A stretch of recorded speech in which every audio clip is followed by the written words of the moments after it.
Halo, selamat malam. Hari ini kita akan jelaskan tentang bab 3, Sistem Informasi, Organisasi, dan Strategi ya.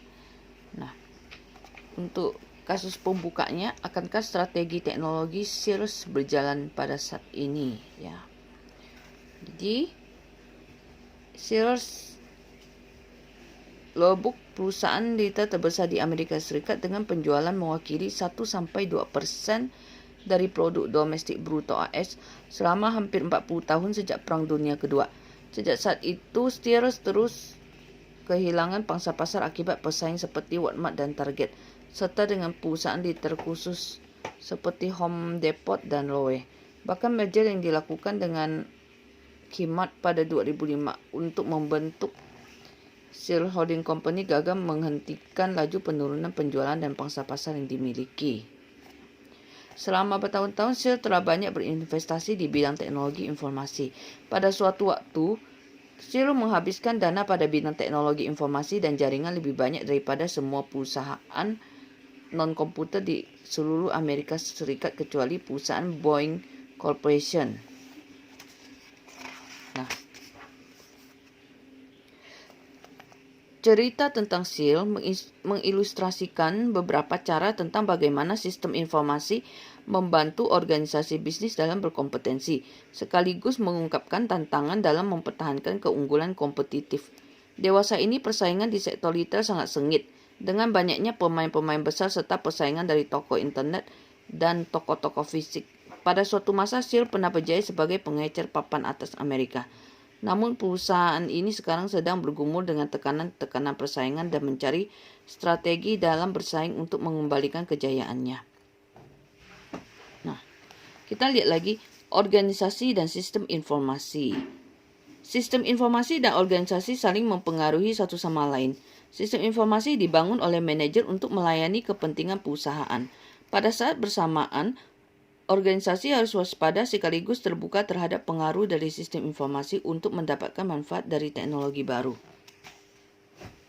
Interaksi antara teknologi informasi dengan organisasi begitu rumit dan dipengaruhi banyak faktor, termasuk diantaranya struktur organisasi, proses bisnis, politik, budaya, lingkungan sekitar, dan keputusan manajemen. Sebagai manajer, kita adalah salah satu orang yang akan memutuskan sistem seperti apa yang akan dibuat, apa yang dikerjakan, dan bagaimana mengimplementasikan. Kemudian kita lihat lagi hubungan dua arah antara teknologi informasi dengan organisasi. Ya.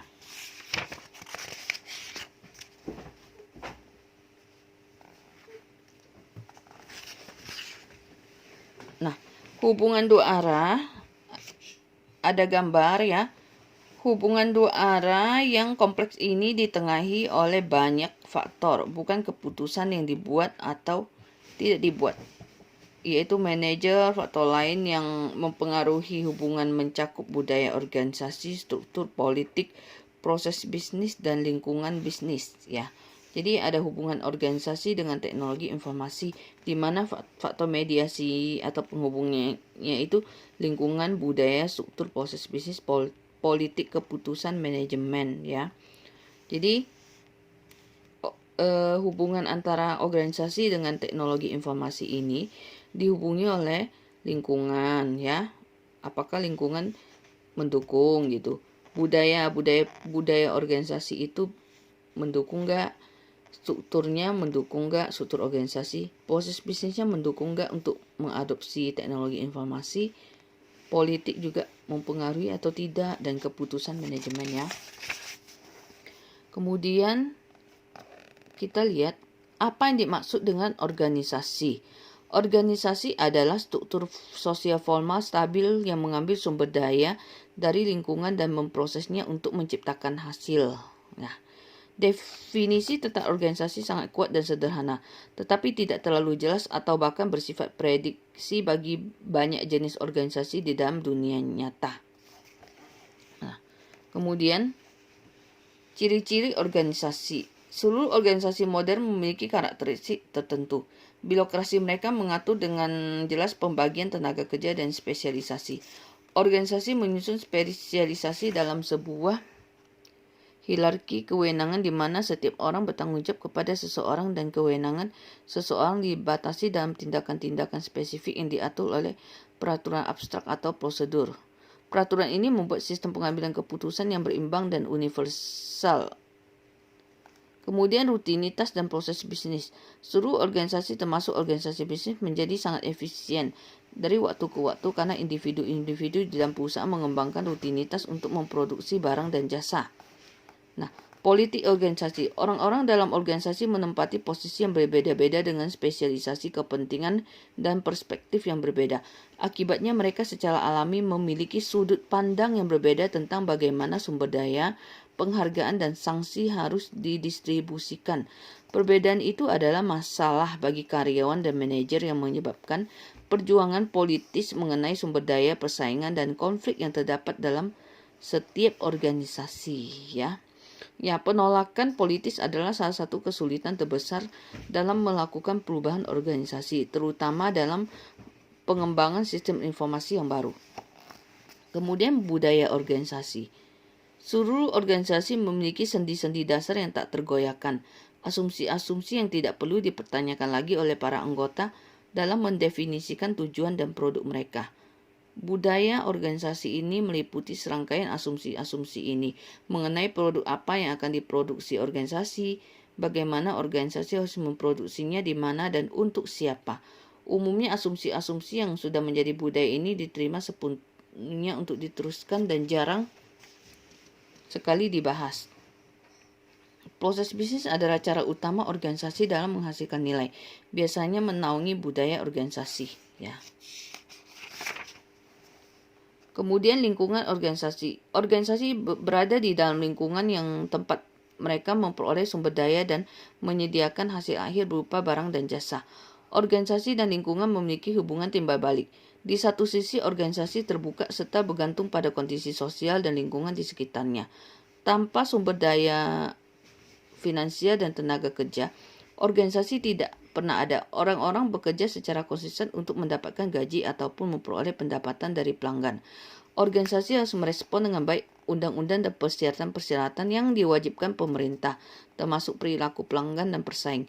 Di sisi lain, organisasi dapat mempengaruhi lingkungannya. Contoh, organisasi bisnis membentuk kerjasama dengan organisasi bisnis lainnya untuk mempengaruhi proses politik. Mereka melakukan iklan untuk mempengaruhi pelanggan agar menerima produknya. Ya. Kemudian kita lihat teknologi yang mengganggu itu ada yang menang dan yang kalah, ya. Contoh di sini kamu bisa membaca salah satunya teknologi chip mikroprosesor, penjelasan ribuan bahkan jutaan transistor dalam sebuah silikon, ya. Yang kalah dan yang menang. Perusahaan mikroprosesor menang, sementara perusahaan transistor mengalami penurunan dan sebagainya, ya. Di halaman 91.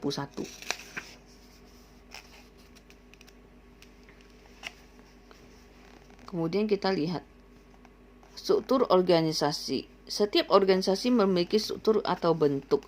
Menurut klasifikasi yang dilakukan Mintzberg,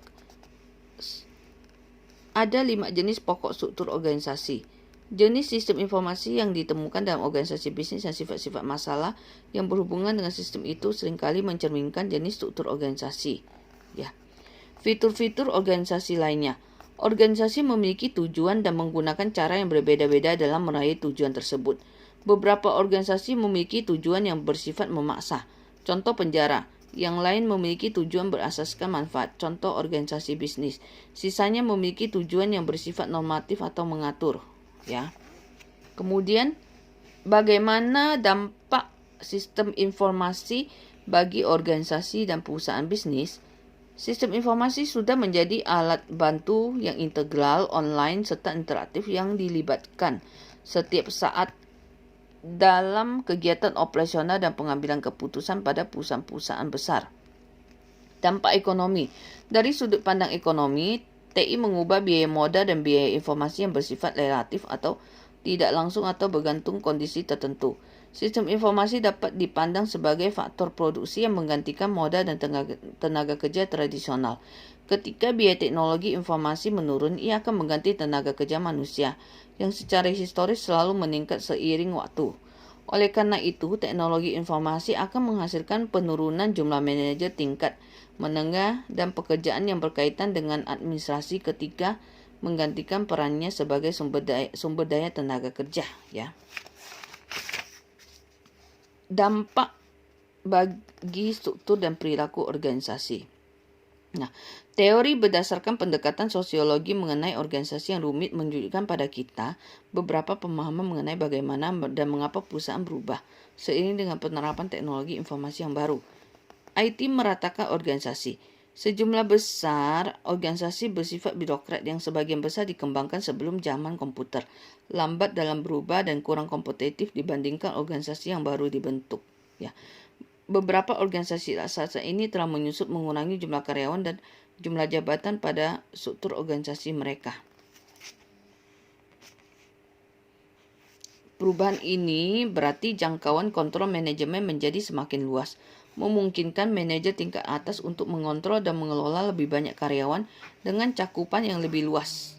Banyak perusahaan yang sudah mengeliminasi ribuan manajer kelas menengah sebagai hasil dari perubahan ini. Organisasi panca industri. Teori post-industrial lebih berdasarkan sejarah ketimbang ekonomi. Juga mendukung gagasan bahwa teknologi informasi seharusnya meratakan hierarki. Dalam masyarakat pasca era industri, peningkatan wewenang bergantung pada pengetahuan dan kompetensi bukan hanya berdasarkan posisi formal saja. Bentuk organisasi semakin merata karena para pekerja profesional cenderung dapat mengelola dirinya sendiri dan proses pengambilan keputusan menjadi lebih terdistribusi sebagai akibat pengetahuan dan informasi yang semakin menyebar luas di seluruh perusahaan. Teknologi informasi mungkin dapat mendorong organisasi menggunakan pemberdayaan jaringan dalam menyelesaikan tugas-tugasnya, di mana sekelompok profesional berkumpul bisa secara tatap muka ataupun secara elektronik dalam jangka waktu yang singkat untuk menyelesaikan pekerjaan tertentu. Ketika tugas tersebut selesai, para profesional tersebut bergabung dengan kelompok kerja yang lain. Jasa konsultan global yang dapat dijadikan contoh. Sebagian besar dari 240.000 karyawan berpindah-pindah dari satu lokasi ke lokasi lainnya untuk mengerjakan proyek di lokasi lain di lebih dari 120 negara yang berbeda. Okay. Lalu, memahami penolakan organisasi terhadap perubahan. Ada beberapa cara dalam memvisualisasikan penolakan organisasi. Penelitian mengenai penolakan organisasi terhadap inovasi menunjukkan ada 4 faktor terpenting, yaitu sifat dari inovasi teknologi tersebut, struktur organisasi, budaya orang-orang di dalam organisasi tersebut, dan pekerjaan-pekerjaan yang terkena dampak dari inovasi itu. Di sini perubahan di bidang teknologi diserap, diinterpretasikan, dibelokkan, dan dikalahkan oleh pengaturan tugas, struktur, dan orang-orang dalam organisasi. Dalam model ini, satu-satunya jalan dalam melakukan perubahan adalah dengan mengubah teknologi itu, tugas-tugas, struktur, beserta seluruh orang-orang di dalamnya secara sekaligus. Ya. Kemudian kita lihat internet dan organisasi. Internet, terutama World Wide Web, memiliki dampak penting terhadap hubungan antar banyak perusahaan dan entitas di luar perusahaan. Bahkan proses bisnis di dalam sebuah organisasi, internet meningkatkan kemampuan akses, kapasitas penyimpanan, distribusi informasi, dan pengetahuan bagi organisasi. Dalam kehadirannya, internet secara dramatis menekan biaya transaksi dan biaya agen yang dihadapi oleh banyak organisasi. Contoh, perusahaan pialang dan bank di New York sekarang dapat mengirimkan standar operasional manual mereka kepada para karyawan yang berada di lokasi yang jauh dengan cara mempostingnya di situs web perusahaan. Hal ini menghemat jutaan dolar untuk biaya distribusi informasi, ya. Lalu, implikasi dari perancangan dan pemahaman tentang sistem informasi. Nah, berdasarkan pengalaman, Faktor utama organisasi dalam menentukan perencanaan suatu sistem baru adalah: pertama, lingkungan organisasi itu harus berfungsi, struktur organisasi, hierarki, spesialisasi, rutinitas, dan proses bisnis, budaya dan politik organisasi, jenis pekerjaan, kepentingan kelompok utama. Oke, sampai di sini dulu. Terima kasih. Selamat malam.